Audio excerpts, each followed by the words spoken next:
Horror fans are generally an optimistic bunch. We want to see the best in even a terrible movie, and even if it isn't totally working, it can at least be fun to have a laugh, right? Still, life's too short to abide infuriating movies when there's so much choice out there, and to that point, the following films all hinge themselves on reveals that were ill-advised at best, if we're being kind. The moment these dud reveals dropped, it became impossible to take what remained of the film seriously at all. So, with that in mind then, I'm Andrew from What Culture, and here are 10 horror movie reveals so bad you almost walked out. Number 10. Brahms is a demonic spirit. Brahms, the Boy 2. Throughout the first Boy movie, it's presented that Brahms is a boy who died in a house fire 20 years ago, and whose spirit now resides within a porcelain doll. Of course, the big reveal of the movie is that Brahms is actually very real and very alive and has spent however many years living in the walls of his family's home. That made for a fun twist in what was admittedly a fairly fun horror film. So, when Brahms the Boy 2 rolled around, there was some mild anticipation that this could likewise be a decent offering. And then, well, then we get this sequel's big twist. Here, the final act twist sees that there is no adult Brahms lurking in the shadows, and instead the Brahms doll is indeed possessed by some sort of demon, as shown when the little porcelain son of a gun has his face smashed off and we see his real visage. Not only did this reveal ruin The Boy 2, but it also managed to take a giant dump on its predecessor. Nice one. Number 9. The Cult of Thorn, Halloween, The Curse of Michael Myers. The title of this video could apply to numerous films in the Halloween franchise, but most fans' patience truly ran out by the time the 6th movie, Halloween the Curse of Michael Myers, was released. After Halloween 5 The Revenge of Michael Myers ended with Michael being sprung from prison by a mysterious man in black, Halloween 6 leapt forward 6 years to reveal that Michael was abducted by a cult called the Cult of Thorn. This cult is also revealed to be behind Michael's compulsion to kill, having given him a curse, that being the Curse of Thorn, which compels him to hunt down and murder his family members on Halloween night. This is head-smackingly stupid stuff, and precisely what you get when a horror franchise runs out of ideas but feels weirdly obliged to explain its monster's origins. And yet, wasn't the beauty of the original Halloween that Michael was an unexplained merchant of death? By demystifying him and doing so in such a profoundly idiotic way, this was tantamount to character assassination. Poor old Michael Myers. Number 8. Lisa hallucinated her escape, 47 meters down. 47 meters down had one of those late stage plot twists that pissed just about everybody off, but if you actually did walk out of this film, you probably regretted it afterwards. So the film, it follows sisters Kate and Lisa who end up trapped in a shark cage at the bottom of the ocean, with oxygen supplies dwindling and sharks circling them. At the end of the movie, Kate and Lisa seemingly manage to escape and get rescued from the water, before it's revealed that Lisa is actually hallucinating from nitrogen narcosis and is indeed still at the bottom of the deep blue sea. Oh, and her sister died during an earlier encounter with a great white shark. Quite the bummer. Just as the camera starts panning out and 47 meters down seems primed to end on an infuriating downer twist, Lisa actually is rescued by Coast Guard divers, and the film then abruptly ends. Writer-director Johannes Roberts evidently knew what he was doing here, but for anyone who just straight up turned off the movie once the twist was revealed, they missed out on the sort of happy-ish ending that followed. Number 7. The Lipstick-Faced Demon, Insidious.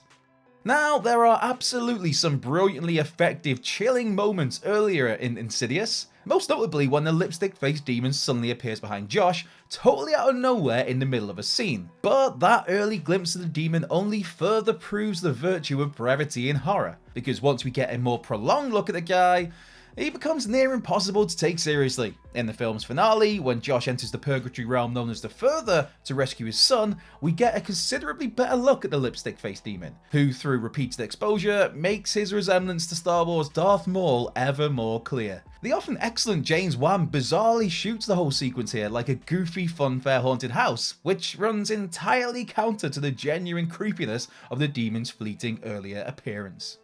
Number 6. Black Goo Mind Control, Black Christmas 2019.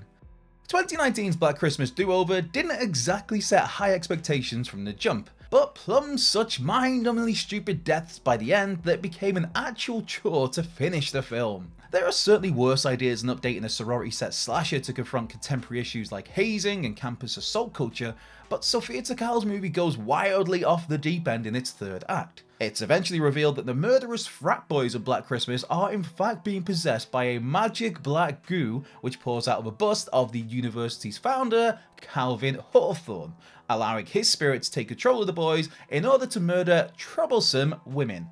Yep, that's a thing. It's a jaw-droppingly stupid revelation that forces the movie to collapse in on the weight of its own silliness, while also undermining anything serious a script might be trying to say about sexual assault at academic institutions. Magical black goo? Really? Could it not just be a cult or something? Except for the cult of Thorn, of course. Number 5. The director is the killer, The Last Broadcast. The Last Broadcast is a mostly great found footage film, which suffered the bad luck of being overshadowed by a certain Blair Witch Project. It also doesn't help that the film, centered around documentary filmmaker David Lee investigating the murders of several men in the New Jersey Pine Barrens, concludes with an absolute clanger of a twist ending. And no, I too can't ever say the words Pine Barrens without not thinking of that magnificent Sopranos episode.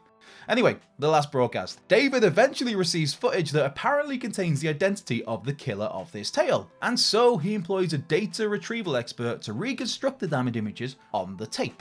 At this point, it's revealed that the killer is David himself, with the perspective suddenly shifting to third person. David then kills the expert and disposes of her body before continuing on with the next part of his documentary. The end.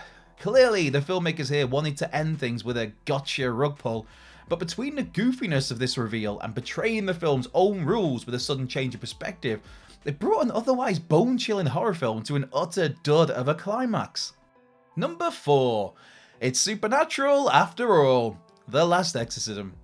The Last Exorcism is a really solid found footage movie if you can forgive its over-egg shambles of a final 10 minutes. The movie revolves around down and out minister Cotton Marcus, who lets a documentary crew film what will be his final exorcism on a young girl named Nell Sweetser. Nell's father believes her to be possessed by the devil, having allegedly slaughtered livestock and miraculously fallen pregnant. But near the end of the story, Marcus realizes Nell isn't possessed at all. Rather, she's embarrassed about getting pregnant after sleeping with a local boy. But because the film apparently can't end there, there's one final twist. The boy in question is gay and hasn't had sex with Nell. Marcus promptly returns to the Sweetser farmhouse to find an occult ritual taking place, with Nell birthing a demonic entity. In the final scene, Marcus runs towards the ritual with a cross, his dwindling faith restored, while the filmmakers are all killed off by the family in the chaos. The more restrained ending, that Nell really was just a woman struggling to come to terms with her repressed sexuality, would have made for a far more interesting and unexpected finale, while the actual reveal ends up feeling like something the studio forcibly stapled on at the end. Number 3. The CGI Darkness Monster. House on Haunted Hill, 1999. 1999's House on Haunted Hill remake has a solid cast and some genuinely excellent production elements, which apparently left nothing for the climax as the film settles for an abject eyesore of a final monster. The ending sees the remaining characters fleeing from a shape-shifting creature comprised of all the spirits in the house. Not a bad idea in theory, yet the VFX-based end result is ultimately horrifying in all the wrong ways. An amorphous digital blob that's not in any way scary, the creature's final form shoots for abstract but feels more sci-fi than anything. Even accepting the film's age, critics and audience alike dinged it for its god-awful VFX at the time of its release, and they were absolutely right to do so. For a movie that otherwise had a keen sense of style and atmosphere, this brought all of House on Haunted Hill's moody momentum slamming to a dead stop. Number 2. Will Benson. I Still Know What You Did Last Summer.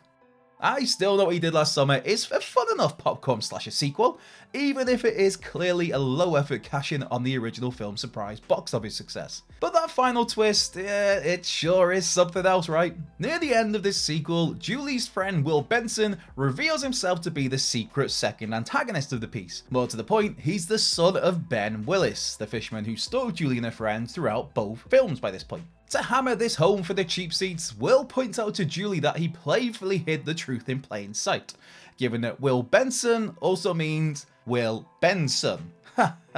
I see what you did there. Accepted as the campy schlocky cult classic it's been reclaimed as today, I Still Know What You Did Last Summer is a fun movie if you don't take it too seriously. But considering how straight-faced the film actually plays this reveal, it's one reveal which leaves most of us groaning on an initial viewing. Number 1. Spider Pennywise. It's 1990. To be specific, this particular reveal had many changing their channel rather than walking out of the movie theatre per se. You know, what with being made for TV rather than for the big screen. Tim Curry gives a mesmerising performance in the 1990 It miniseries as Pennywise the Dancing Clown, don't get that wrong. But the entire thing falls apart when he dips out ahead of the finale and is replaced with this monstrosity. Anyone who's read Stephen King's epic novel will be aware that Pennywise takes the form of a gigantic spider for its final battle with the Losers Club, a concept which was ultimately too ambitious for this $12 million adaptation to support.